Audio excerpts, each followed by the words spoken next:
এই মাঠে কিন্তু এক জায়গায় সেই নেশা করা আফিম নাকি বলে না, ওইটা কিন্তু চাষ হয়, কিন্তু আমি সেই জায়গাটায় যেতে পারছি না।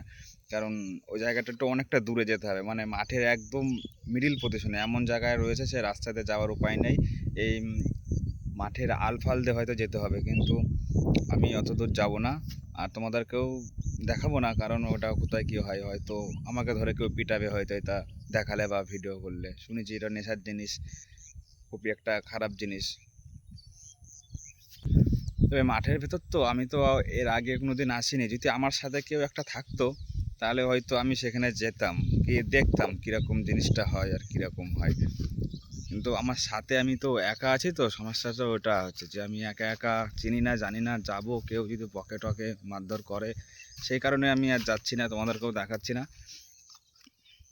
গ্রামের রাস্তায় দেখো কি সুন্দর রাস্তা, কিন্তু রাস্তাটা যদি পাকা রাস্তা হতো একদম মানে অসম হেভি লাগতো।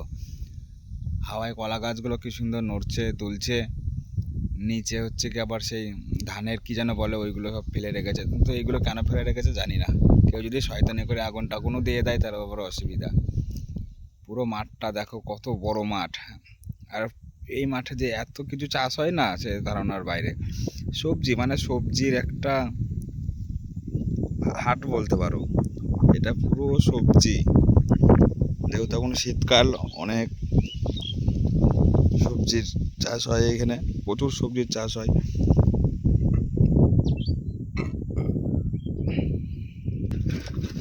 এই রাস্তাটা দেখতে পেরেছো? রাস্তাটা কিন্তু কাঁচা মাটির রাস্তা হতে পারে, কিন্তু রাস্তাটা দেখতে কিন্তু হেবি সুন্দর, কারণ মাঠের পাশ দিয়ে রাস্তাটা তো গেছে। দুই পাশে ধানের বিচুলি টুচুলি রাখা রয়েছে। তারপরে হচ্ছে কি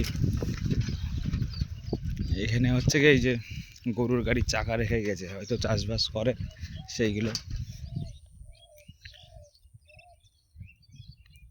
সত্যি ভাই, গ্রামে যারা থাকে তারা সত্যি খুব ভালো থাকে, তাদের কোনো সমস্যা খুব কমই থাকে।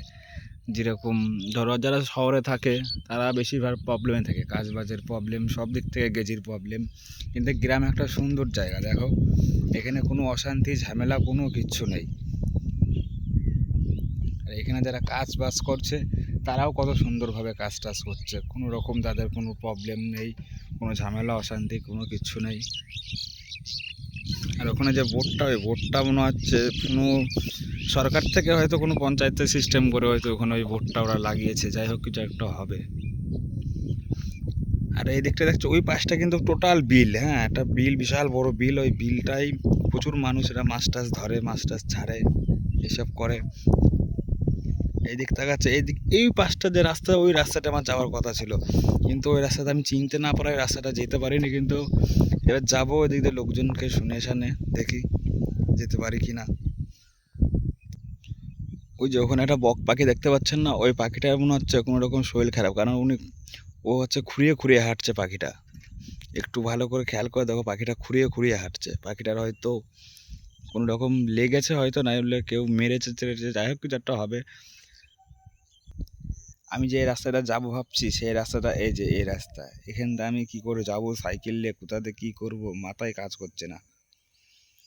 এখানে কত দূর যেতে হবে, ওই যে যে রাস্তাটা দেখা যাচ্ছে, ওই যে দেখা যাচ্ছে না কিছু একটা কষা কষা ভাব, ঠিক ওই পাশটা রাস্তাটা আছে। আর আমি এই রাস্তাতে এখানে আমি যাবো কি করে, এটা একটু সমস্যা আর কিছুই না। তারপরে আমি এই যে এই সাইকেলটা নিয়ে আমি ঘুরতে বেরিয়েছি, কিন্তু এই সাইকেলটা নিয়ে আমি কি করে যাবো এই কাদার মধ্যে আমি বুঝতেই পারছি না। সাইকেলটা যেখানে রেখেও যেতে পারছি না, কেউ যদি ঝেপে মেপে দেয় বুঝতেও পারছি না। সাইকেলটা নিয়ে তো মহা বিপদে পড়ে যাবে, সাইকেল ছাড়া তো উপকারও হবে না।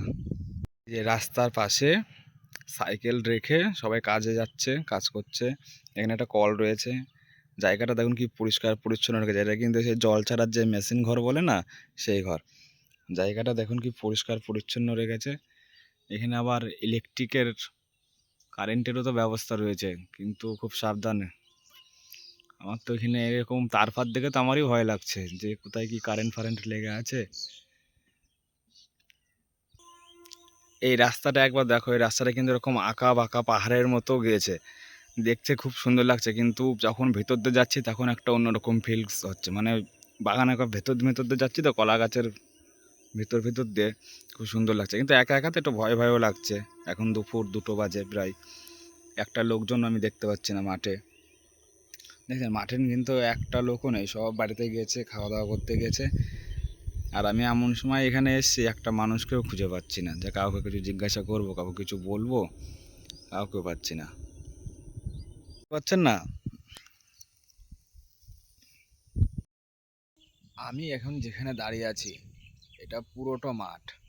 আর আমি এসেছিলাম একটা বিশেষ কারণে, কারণ আমার দুটো বন্ধু আমাকে ফোন করে ডাকলো এই জায়গা আসতে, কিন্তু আমি ভুল করে এই রাস্তাটা এসেছি বলে আমি এমন একটা জায়গায় চলে এসেছি, যেই দিক তাকাচ্ছি সেই দিকেই শুধু মাঠ আর মাঠ, মাঠ ছাড়া আর কিছুই নেই। আর আমার যাওয়ার কথা ছিল ওই যে ওই দিকে একটা রাস্তা দেখা যাচ্ছে, ওই রাস্তাটায়, আর আমি চলে এসেছি এই রাস্তাটায়। মানে এখান থেকে ওই রাস্তাটা কত দূর বুঝতে পারছো তো? এখান থেকে আমি যে কি করে যাবো অ্যাকচুয়ালি আমি চিনিও না জানিও না কোথাতে যাবো। আমি এসেছি এক জায়গায় ঘুরতে, কারণ একটা মাসির বোনের বাড়িতে আর কি, ওটাও আমার একটা মাসি হয়। তো এইখানে এসেছি ঘুরতে, কিন্তু আমি বুঝতেই পারছি না আমি কোথা দিয়ে কোথায় যাবো না করব। মাঠের ভেতর একা একা আছি, তাও ভালোই লাগছে একা একা, খুব সুন্দর হাওয়া দেখছি, আর চারিদিকে কত মাঠ ঘাট এইগুলো দেখছি। আর এই রাস্তাটা যদি পাকা রাস্তা হতো না, যদি এই মাটির রাস্তা না থেকে যদি পাকা রাস্তা হতো, এই রাস্তাটা এত সুন্দর লাগতো না, মানে ভাবা যেত না। মানে এইখানে যে কত ভিড়ভাট্টা হতো, আর কত যে ছেলেপুলে লোকজন আসতো ঘুরতে, হে একদম বলার বাইরে। তো যাই হোক, জায়গাটা কিন্তু খুবই সুন্দর দেখে আমার মনে হলো আমি এখানে একটু ব্লগ ভিডিও বানাই, যেহেতু আমি ব্লগ করি। আর মেন কথা হচ্ছে কি, আমার বেশ কিছুদিনের শরীর খারাপ ছিল, শরীর খারাপ থেকে উঠে আর বাড়িতেও ভালো লাগছিল না, তাই ভাবলাম একটু ঘুরে আসি মাসি বাড়ির থেকে। তো এসে এরকম গেজি ঝামেলায় আবার পড়ে গেলাম। তো যাই হোক, সামনের দিকে যাই দেখি। আর তোমাদের একটু মাঠ ঘাটগুলো একটু দেখাই, দেখো কত সুন্দর। এই যে দুই পাশে যে পুকুরটা দেখছেন না, এই যে পুকুর, ওই যে লাউ গাছ লাগিয়েছে নিচে, কিন্তু লাউও হয়েছে। এই পুকুরে যে নীল একটা শ্যাওলা দেখতে পাচ্ছেন, এই শ্যাওলার নিচে কিন্তু মাছ রয়েছে, প্রচুর বড় বড় মাছ রয়েছে। এগুলো মাগুর মাছ চাষ করে। আর এই এই মাছগুলোই বিহার টিহার অনেক দূর দূর জায়গায় পাঠায়। কিন্তু দেখো কি সিস্টেম তৈরি করেছে, উপরে লাউ গাছ, নিচে কিন্তু আবার মাছ চাষ। বেশ সুন্দর দিমাগ খাটিয়েছে। দুই পাশে খুব সুন্দর একটা পুকুরের মধ্যে এই মাছগুলো চাষ হয়।